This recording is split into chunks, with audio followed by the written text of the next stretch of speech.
ඔන්න ඉතින් අද මං හදාගත්තේ රසම රස කංකුන් තෙප්පරාදුවක්. බලමුද මම කංකුන් තෙප්පරාදුව හදාගත්තේ කොහොමද කියලා. කංකුන් ටික සුද්ධ කරලා හොඳට සෝදගෙන මෙන්න මේ විදිහට මම කපා ගත්තා. ඊට පස්සේ තීලිපේ තියලා පොල් තෙල් ටිකක් එකතු කරගත්තා. ඊට පස්සේ කපාගත්ත බීලූණු, අමු මිරිස් සහ සුදු ලූණු ටික මේ විදිහට එකතු කරගත්තා. ඊට පස්සේ අපි මේක පොඩ්ඩක්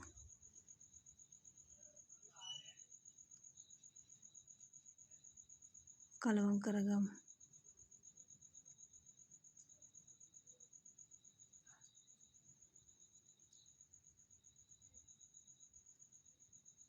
කලවම් කරගෙන ඊළඟට මම මේ එකතු කරගන්න මිරිස් කුඩු, කෑලි මිරිස් කුඩු ටිකක් එකතු කරගත්තා. ලුණු කුඩු පොඩ්ඩකුත් එකතු කරගත්තා. ඊට පස්සේ නැවතත් මේක හොඳින් මේ විදිහට කලවම් වෙන විදිහට හැදිගා ගමු. ඊට පස්සේ කපාගත්ත කංකුන් ටික මෙන්න මේ විදිහට එකතු කරගත්තා.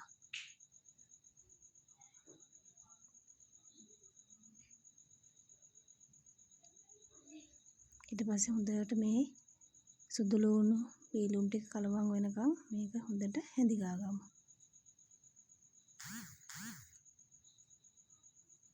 මෙහෙම සාමාන්‍ය විදිහට තමයි කංකුන් ටික තෙම්පරාදු කරගත්තේ. තව මේකට ගොඩක් කට්ටිය තක්කාලි, හාල් මැස්ස වගේ දේවල් එකතු කරගන්නවා. ඒ වුණාට මේ විදිහට තමයි කංකුන් රසම.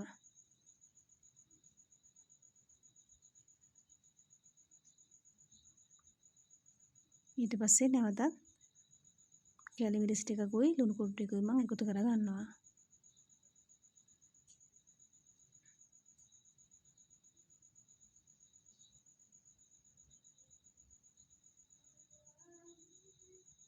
කංකුන් තෙම්පරාදුවක් හදනකොට පොල් තෙල් පොඩ්ඩක් වැඩියෙන් එකතු කරගන්න. එතකොට තමයි කංකුන් තෙම්පරාදුව රසම. ඉතින් එහෙනම් මේ තමයි මම හදාගත්ත රසම රස කංකුන් තෙම්පරාදුව.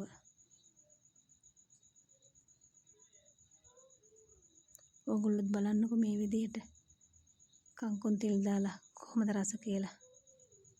හොඳ පොල් තෙල් භාවිතා කරන තෙල් පොඩ්ඩක් වැඩියෙන් එකතු කරගන්න. සුදු ලුණු, බීලුණු පොඩ්ඩක් වැඩියෙන් එකතු කරගන්න.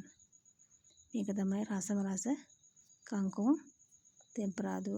එහෙනම් ඕගොල්ලන්ට සුබ දවසක් වේවා.